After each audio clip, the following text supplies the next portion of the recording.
So hi guys, good evening. Welcome back to our channel. Guys, gusto niyo bang ma-hide ang yung zero following sa Facebook? O yung following sa Facebook na gusto niyo naka-hide po? Parang ganito po. Ayan, zero following. Ayan. So guys, ituro ko sa inyo kung paano. So tara, let's go! Guys, pumunta na kayo sa Facebook nyo at i-click nyo po ang inyong profile. At ayan, i-click po natin yung settings and privacy. At i-search po natin yung settings again. And ipindutin po natin yung followers and public content.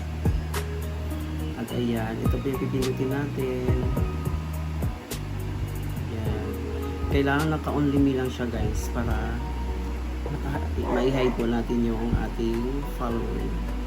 At save yan, ganyan.